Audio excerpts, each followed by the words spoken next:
이스라엘 사람들아, 이 말을 들으라. 너희도 아는 바와 같이 하나님께서 나사렛 예수로 큰 권능과 기사와 표적을 너희 가운데 베푸사 너희 앞에서 그를 증언하셨느니라.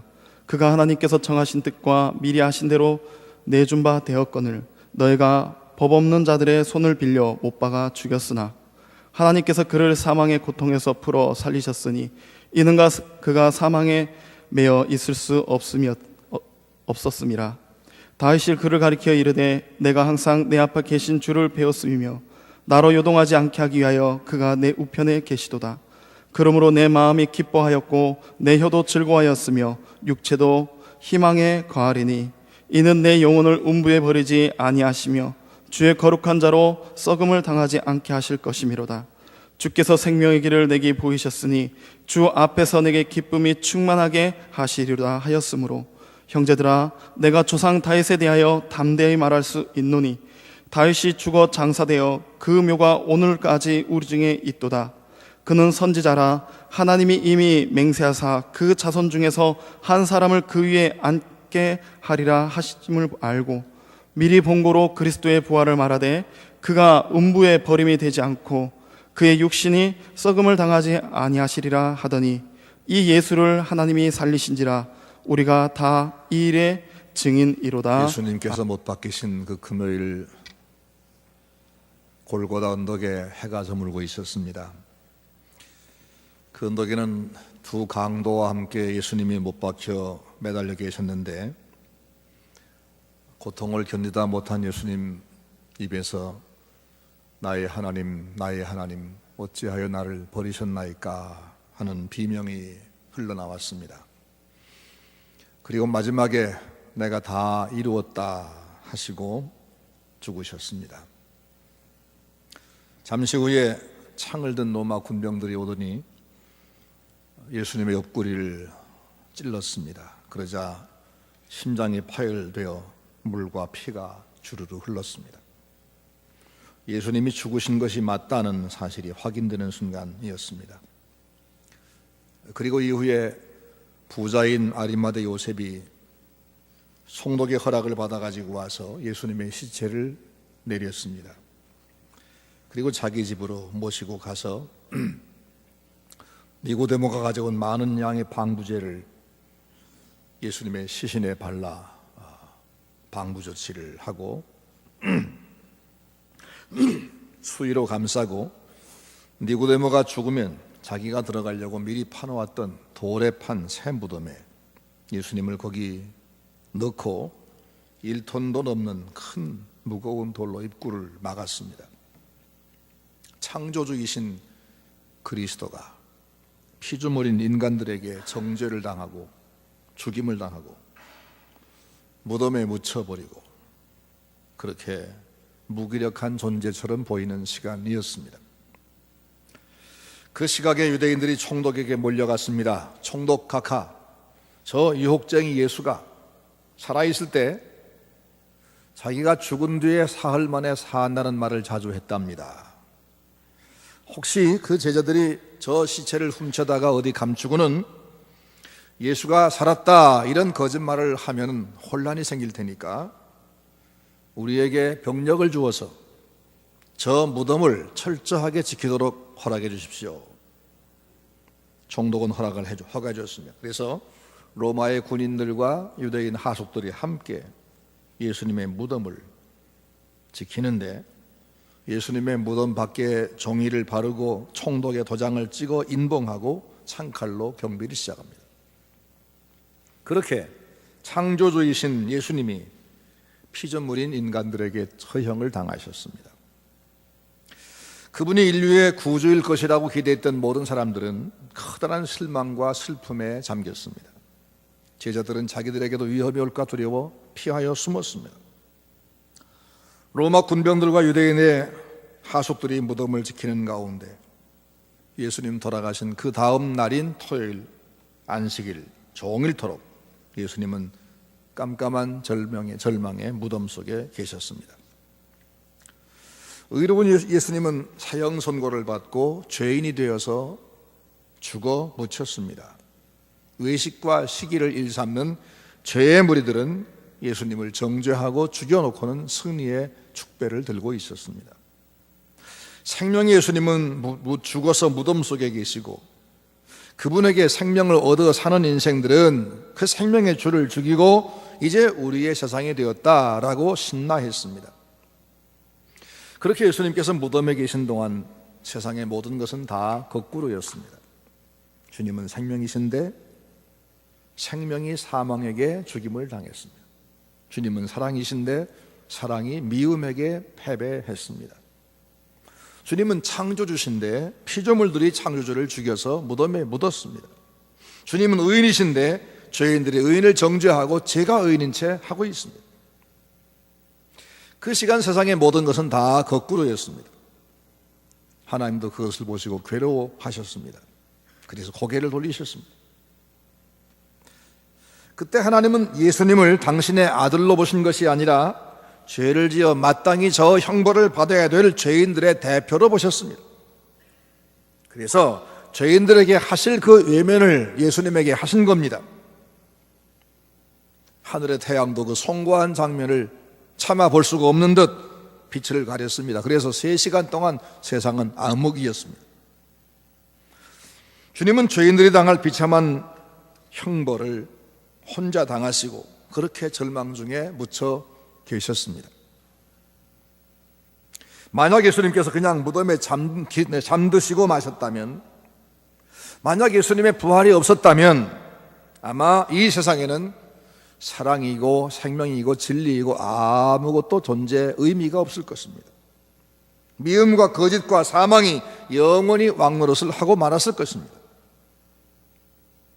그런데 하나님은 세상을 그렇게 방치하려고 예수님을 보내신 건 아니었습니다.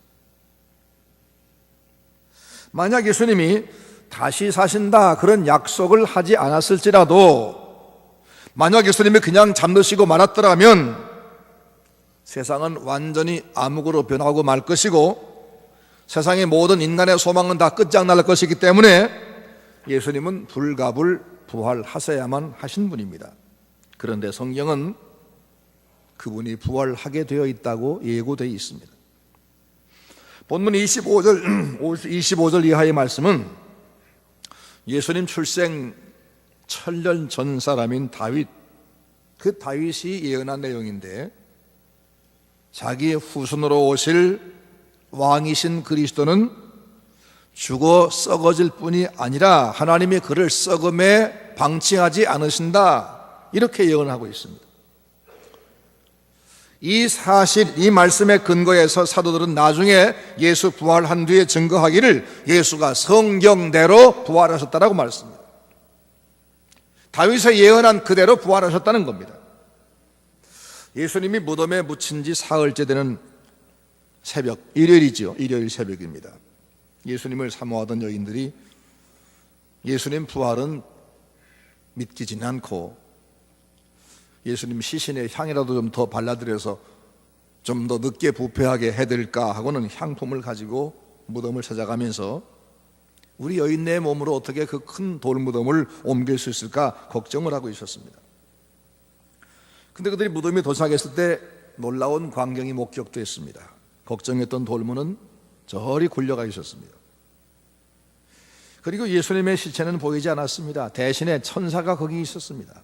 그가 하는 말이 어찌하여 산 자를 죽은 자 가운데 찾느냐? 예수는 여기 계시지 아니하고 살아나셨으며 그분이 말씀한 대로 벌써 저 갈릴리로 가셨다라고 말하는 것입니다. 육중한 돌문은 저만큼 굴러가 있었고 총독의 봉인은 찢겨져 있었습니다. 칼과 창으로 무덤 지키던 군병들은 어디로 가는지 다 도망쳤습니다. 텅 빈 무덤을 천사가 지키고 있었습니다. 이게 어떻게 된 것입니까? 물어볼 것도 없이 하나님이 당신의 아들을 죽은 가운데서 다시 살리신 것입니다. 예수님이 부활하셨습니다. 예수님은 약속하신 대로 부활했습니다. 하나님이 그를 사망의 고통에서 풀어 살리셨으니 이는 그가 사망에 매어 있을 수 없었습니다. 그는 사망에 매여 있어서는 안 되기 때문에 하나님이 살리셨다는 겁니다. 전능하신 하나님이 당신의 아들을 목적이 있어서 죽음에서 다시 일어나셨다는 겁니다. 생명이신 그리스도가 죽음을 이기고 일어나는 순간에 아무것도 그를 막아서지 못했습니다. 무겁기만 하던 돌문은 저만큼 굴러가 버렸고, 사한 사람도 질식시킬 만한 그 무마음 두꺼운 방부제는, 그 모든 수위는 다 벗겨져 있었습니다. 누구도 들을 수 없는 권위의, 그 총독 권위의 인봉은 갈리갈리 씹혀 있었습니다. 살기등등하던 저 로마 군병들의 창칼도 어디로 가나 도망쳤습니다. 그리고 찢겼던 예수님의 몸은 새 몸으로 부활하셨습니다. 유대인들의 미움도, 그들의 거짓 증언도, 빌라도의 사형 판결문도, 총독의 인봉도, 돌무덤의 무게도, 군병들의 창날도 예수님의 부활의 능력 앞에 아무것도 아니었습니다. 결국 사랑과 생명이신 주님이 거짓과 사망을 이겼고, 진리의 약속이 의심과 불신을 이긴 것입니다. 이것이 바로 예수님의 부활 사건입니다. 예수님이 다시 살아나는 것을 보고 놀라 넘어졌던 그 군인들, 새파랗게 질려서 자기들의 상관들에게 달려가 보고합니다. 우리가 정신을 바짝 차리고 밤새워 지키고 있는데 새벽에 죽었던 예수가 무덤을 열고 나왔습니다. 도무지 믿을 수 없었습니다. 근데 사실입니다. 대제사장들과 바리새인들이 그들에게 돈을 두둑이 주면서 이 일은 절대로 발설하지 말라, 비밀이다. 그리고 누가 어떻게 된 거냐 묻거든 예수의 제자가 우리가 깜빡 졸은 사이에 훔쳐갔다 해라. 손바닥으로 하늘을 가리는 짓이었습니다. 그런데 예수님은 그 이후에 여러 번 사람들을 만나셨습니다. 수백 명이 목격한 예수의 부활을 그들의 거짓말로 감출 수가 없었습니다. 40일 동안이나 계시면서 예수님 사모하던 여인들에게 먼저 보이셨고, 베드로에게 나타나셨습니다. 엠마오로 가던 두 사람에게도 보이셨고, 한꺼번에 11 제자에게도 보이셨으며, 한 번은 500여 형제가 함께 모인 자리에도 나타났습니다. 그들과 함께 계시면서 함께 걷기도 하고 음식도 잡수셨습니다. 부활하신 예수님을 한 번이라도 만난 사람들은 더 이상 의심쟁이가 아니었습니다. 겁쟁이가 아니었습니다. 그들은 의심과 두려움이 한꺼번에 녹아버렸고, 예수가 하나님이다라는 확신과 이 사실을 전해야 된다는 이런 용기가 그들 가슴에 꽉 채워졌습니다. 그래서 그들은 더 이상 숨어 있을 수가 없었습니다. 이 놀라운 소식을 덮을 수가 없었습니다. 그래서 그들은 사람들이 많은 동네로, 예루살렘 내거리로 뛰어나갔습니다. 너희가 십자가에 못 박아 죽인 예수, 그는 하나님의 아들이셨다. 너희는 그를 못 박아 죽였지만 하나님은 그를 살리셨다. 그는 무덤에서 계속 계실 수가 없었기 때문이다. 너희들은 군병들이 지키던 그 무덤을 가서 보고 와라. 예수는 말씀하신 대로 부활하셨다. 하나님께서 그를 사망과 고통에서 풀어 살렸으니 이는 그 예수가 사망에 매 있을 수 없는 분이기 때문이다. 이것이 그들의 증언이었습니다. 만약 그리스도가 부활을 하지 못하고 무덤에서 썩었다면 우리 인간은 누구도 죽으면 끝입니다. 사후세계는 없는 겁니다. 만약 그리스도가 죽고 말았으면 태산 같은 우리의 평생 지은 죄는 용서받을 길이 없습니다. 만약 예수가 죽고 말았으면 진실은 망하고 거짓이 판을 치게 돼 있을 겁니다. 만약 예수가 죽고 말았으면 세상에 믿음이라는 것은 헛되고 세상은 지옥이 될 것입니다. 하지만 우리 예수님은 죽음을 이기고 사셨습니다. 그분은 죽고 말 뿐이 아니고 그분 죽어서도 안 되는 분이기 때문입니다. 그분께서 한 번 죽으신 것은 무기력해서 죽으신 것이 아니라 우리 죄를 위해서 부득불 한 번은 죄값을 치러야 되기 때문에, 그래서 우리의 허물과 우리 죄를 위해서 대신 죽으신 것이었고, 그리고 우리를 이제는 용서했으니까 당신의 나라 데려가시기 위해서 그분이 먼저 부활해서 새 몸을, 부활체를 선보이신 겁니다. 그분 죽으시는 순간에 예루살렘에서는 이상한 일들이 벌어졌습니다. 우선 성전의 지성소와 성소를 가리고 있던 이 휘장이 위서부터 아래까지 찢어졌습니다. 굉장히 두꺼운 천인데 말들이 막 잡아당겨도 찢을 수 없는 것인데 그게 위에서 아래까지 아무도 손대지 않았는데 쫙 찢어졌습니다. 그것은 예수의 죽음 때문에 우리 죄인이 하나님께 가는 길이 이제는 활짝 열렸다는 것을 증거한 거였습니다. 또 예수님 죽으시는 순간에 예루살렘 저 성 밖에 있던 무덤에서 사람들의 시체가 막 부활했습니다. 여기저기서 몇 사람이. 이것은 예수 한 분의 부활이 우리의 부활된다는 것을 증언한 겁니다. 예수님 우리를 죄 용서해서 하나님 나라에 들어갈 자격자를 만들어 주려고 대신에 죽으신 거였고, 우리를 천국 데려가 살게 하려고 당신이 먼저 일어나신 거였습니다. 예수님은 다시 사셨습니다.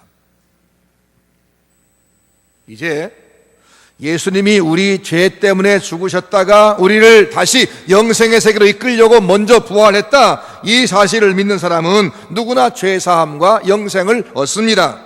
이것을 복음이라고 합니다. 이 복음은 모든 사람에게 필요한 겁니다. 이 복음을 여러분 권세 있게 증거하시기 바랍니다. 누구든지 내 말을 듣고 나 보내신 이를 믿는 사람은 영생을 얻었고 심판에 이르지 아니하나니 사망에서 생명으로 옮겼느니라. 부활하신 주님이 하신 말씀입니다. 우리는 그래서 이 적어도 두 가지 핵심을 믿어야 됩니다. 예수님의 십자가 죽으심과 그의 부활. 이게 우리 기독교의 신앙의 가장 중요한 두 가지 기둥입니다. 이 예수님의 부활, 예수의 죽음과 부활을 믿는 신앙은 그 삶의 방법이 다릅니다. 사는 차원 다릅니다. 왜냐하면 예수의 부활이 우리의 삶의 방식을, 우리의 삶의 목적을 바꿨기 때문입니다. 예수 부활이 우리에게 어떤 선물을 가져다 주었는지를 몇 가지 말씀드리겠습니다. 첫째는 우리에게 구원과 영생을 선물로 주셨습니다. 구원과 영생은 우리가 돈으로 사서 갖는 거 아니죠? 어디 가서 채굴해 가지고 저 수백 미터 땅 속에서 캐내는 것도 아니죠? 너희가 그 은혜를 인하여 믿음으로 말미암아 구원을 얻었으니 이것이 너희에게서 난 것이 아니요 하나님의 선물이다 그랬죠. 고린도전서 15장 17절 말씀 보니까 그리스도께서 다시 사신 것이 없으면 너희의 믿음도 헛되고 또 너희가 여전히 죄 가운데 있으리니 라고 했습니다. 예수님께서 부활하지 않았으면 우리는 죄 용서가 없다는 겁니다. 사람에게 희망도 없다는 겁니다. 우리가 지은 죄는 영영 해결할 길이 없어서 모두가 지옥 가고 말 겁니다. 그런데 로마서 1장 4절 말씀 보니까 그리스도가 죽은 자 가운데서 부활하여 능력으로 하나님의 아들로 인정되셨다라고 했습니다. 예수의 부활이 뭘 증명했느냐? 이분이 하나님의 아들이 맞다는 게 증명됐다는 겁니다. 하나님의 아들이 맞다는 게 증명됐다. 그러면 하나님의 아들이 맞다는 거에 증명됐으면 그 다음 뭐가 증명되느냐? 그가 찔림은 우리의 허물을 인하며 그가 상함은 우리의 죄악 때문이라. 이것도 증명이 된 겁니다. 예수의 죽으신 것이 우리 죄 때문에 죽은 것도 맞구나. 이게 증명된 겁니다. 주님이 우리를 대신해 죽었던 것이 사실이고, 예수님이 나를 위해서 매를 맞고 나를 위해서 찢기고 나를 위해서 그렇게 처참하게 죽으시고는 우리에게 이게 바로 내가 너를 위해 찢기는 내 살이다, 이게 바로 내 피다 하면서 나눠주시고, 그리고 나서 부활했고 부활로 그분이 과연 하나님의 아들로 증명이 됐으니까 예수의 부활은 나의 구원이 증명된 거다 그 말입니다. 얼마나 감사합니까? 예수의 부활은 나의 구원에 증명된 사건입니다. 예수님 마지막 순간에 내가 다 이루었다 말씀했습니다. 뭘 이루었습니까? 우리 죄인들의 죄를 없애는 일, 하나님 앞에 데려가는 그 일, 이걸 내가 마무리했다는 겁니다. 그래서 나를 위해 대신 죽으셨다가 다시 사심으로써 우리를 위한 구원을 완성하신 예수를 믿으면 아무리 죄 많은 사람도 완전하게 죄사함을 받는 겁니다. 예수의 공로로 믿으시기 바랍니다. 감사하시기 바랍니다. 그래서 예수 믿는 우리는 하나님을 감히 아버지라고 스스럼 없이 고백할 수 있게 된 겁니다. 이것이 바로 첫 번째 선물입니다. 두 번째 선물은 우리가 이 땅에서 희망과 담대함으로 오늘을 살 수 있게 하신 겁니다. 모든 사람은 죽음을 이기지 못합니다. 한 번 죽으면 그 죽음에 눌려서 영원히 다시 나오지 못합니다. 그것이 예수의 부활 전까지의 상황이었습니다. 하지만 주님은 죽었다가 부활하셨습니다. 최초의 부활 사건입니다. 사망도 이기는 이가 있다는 겁니다. 사망도 이겼다는 겁니다.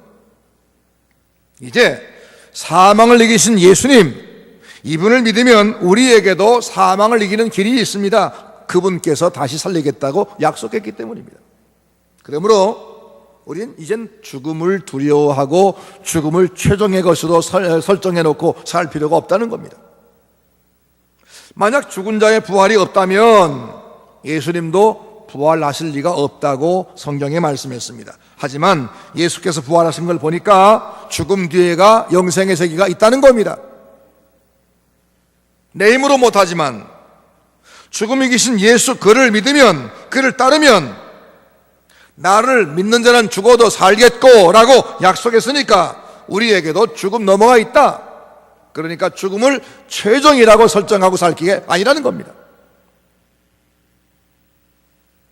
또한 예수님은 죽음과 거짓과 미움을 이겼습니다.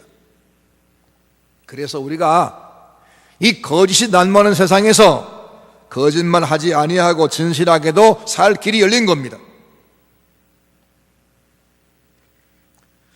진실만 가지고도 승리한 주님께서 우리 곁에 계시기 때문에 진실하게 살고 져주고 살고 사랑하며 살아도 결코 실패하지 않는 길이 이제 있다는 겁니다. 우리만 가지고는 안 됩니다. 하지만 주님이 도우시니까 나는 분명히 졌는데, 나는 용서해 주었는데, 내가 밀렸는데 나중에 보니까 그가 승리하게 만드시는 겁니다. 그러므로 우리가 살아갈 때 사람들이 알아주지 않을지라도, 사회에서 밀리는 같이 보일지라도, 얻어지는 게 없는 같이 보일지라도 진실하게 살며 사랑해주며 용서해주며 싸우지 않고 져주면 주님이 마지막에 우리를 승리하게 하시고 승리 자리에 우리를 세우신다. 우린 이런 믿음 가지고 사는 겁니다.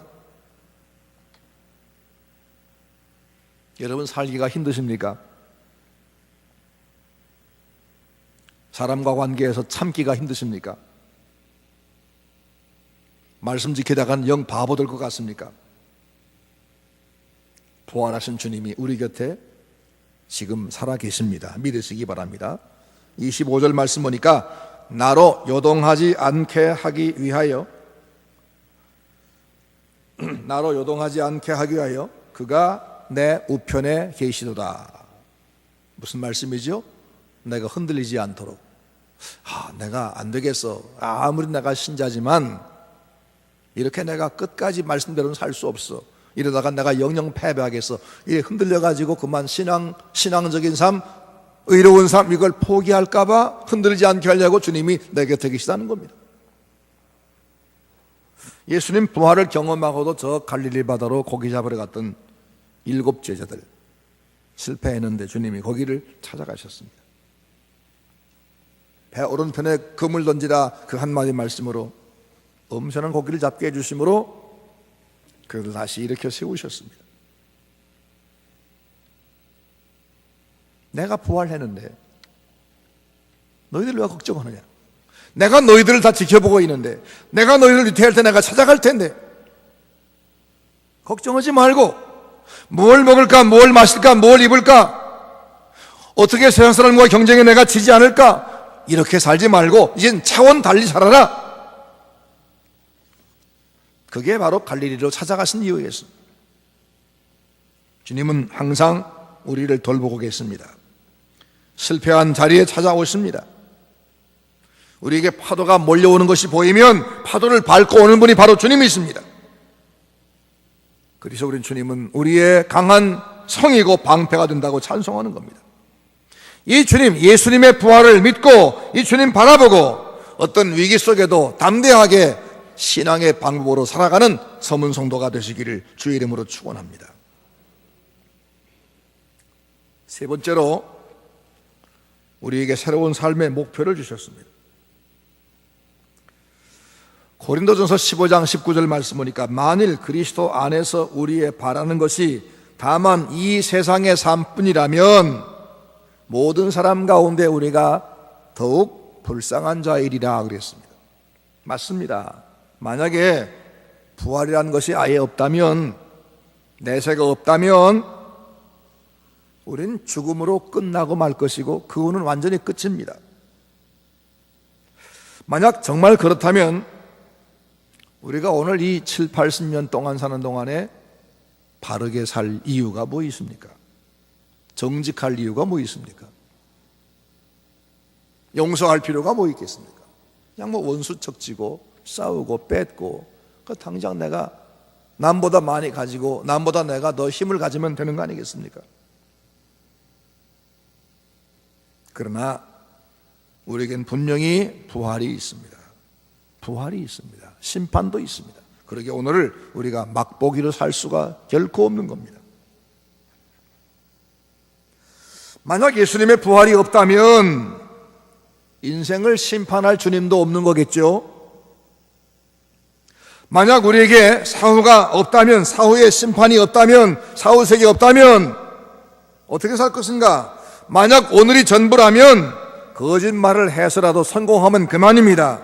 부정, 거짓, 음모, 사기, 살인, 보복, 이것만이 힘이요, 이것만이 승리 방법일 겁니다.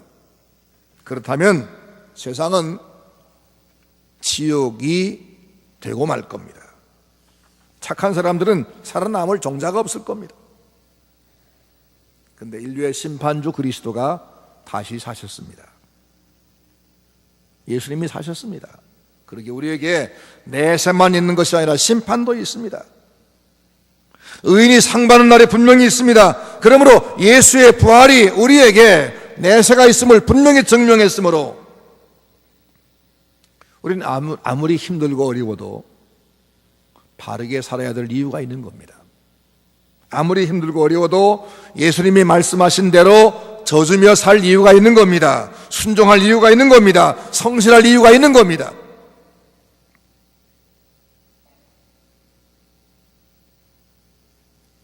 그리고 우리는 형제입니다. 한 몸입니다. 주님 앞에가 다시 살아야 될 날이 있기 때문에 아무리 미워도 용서해야 되고 아무리 손해나는 같이 보여도 양보해야만 되는 겁니다. 이게 바로 예수의 부활을 믿는 성도의 삶의 방식입니다. 우리 인간은 세상에서 7, 80년 살다가 끝나는 존재가 아닙니다. 지난 사경회 때 말씀했지만 주님은 우리에게 부활을 주셨습니다. 구원의 마지막 단계는 부활과 영생입니다. 부활이라는 것은 새 몸을 주시는 겁니다. 곤충들에게도 하나님은 3번의 몸을 바꿔주십니다. 변신을 주십니다. 물속의 곤충이 나중에 잠자리가 됩니다. 땅속의 군뱅이가 나중에 매미가 됩니다. 지들이 하는 게 아닙니다. 하나님이 그렇게 했습니다. 우리에게 그것을 보면서 너희들에게도 이것이 한 번이 전부가 아니라는 것을 깨닫게 하기 위해서 계속 반복해 보이시는 겁니다. 우리에게 부활을 주는 이유가 뭐냐면, 그 부활한 새 몸, 변신 주는 이유가 뭐냐면 그 몸 가지고 살 천국이 있기 때문입니다. 우리에겐 부활이 있고 심판이 있고 영생의 천국이 있습니다. 예수의 부활로 이것이 분명히 명백해졌습니다. 따라서 우리는 아무리 힘들어도 다시 죄 지으며 살 수가 없고, 아무리 자존심이 상해도 원수진 것을 내가 풀지 않으면 안 되고, 아무리 손해가 날 것 같아도 내가 용서하지 않으면 안 되는 겁니다. 이렇게 우리는 새로운 동기로 살아가도록 삶의 새 방법을 주신 것, 이게 바로 부활의 선물입니다. 부활절을 맞아서 마침 꽃피는 봄철에 부활절이 다가오니까 야, 세상의 모든 게 새로워졌구나. 봄철 되는 것 자체가 부활인 줄 알고 그냥 축하하십니까?